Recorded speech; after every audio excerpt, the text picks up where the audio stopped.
It's hard to imagine a time when the water tower wasn't resting atop Sligo Hill as a permanent fixture in the city's landscape.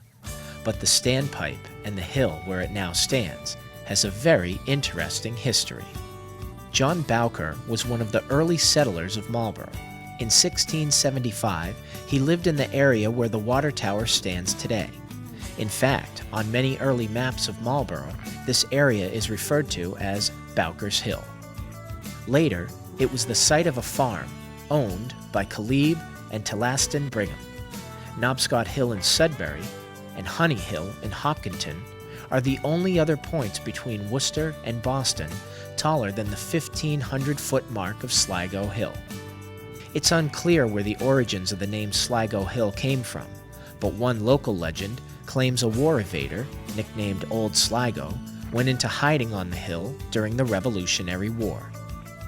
More likely, the name is a reference to County Sligo in Ireland, which is where many of Marlborough's early immigrants came from. It is the name of a county in Ireland. Can't really pinpoint it as to whether that's specifically why it was named that way, but like a lot of old things, you don't really know sometimes the early history. By 1883, Marlborough's population was on the rise and a reservoir was constructed at the top of the hill to give water pressure to the numerous fire hydrants throughout the city. By the mid-1890s, Marlborough had over 14,000 residents. Add to that all the factories around the city, and it was clear the pressure from the reservoir would not be enough to meet the demand.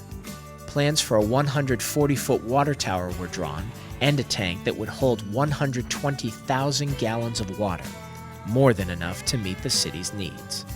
The Chicago Bridge and Iron Company built this for a little more than $95,000, and it was to supply the water for fire protection during emergencies.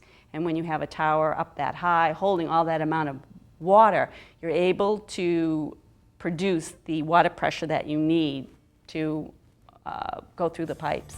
The funny thing was that it was so tall, the construction workers up the top, when they were putting it together and came back down and suggested that maybe they install an electric beacon up at the very top, because from up there back then, in 1895, you could see Boston Harbor.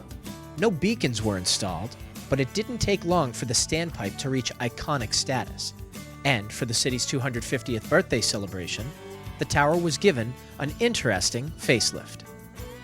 The water tower was decorated with all kinds of beautiful lights that could be seen from miles around.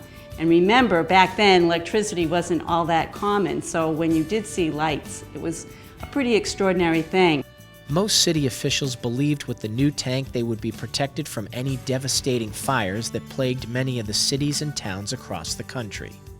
They needed only to look at Hudson, a former part of Marlborough that broke off to become its own town in 1866.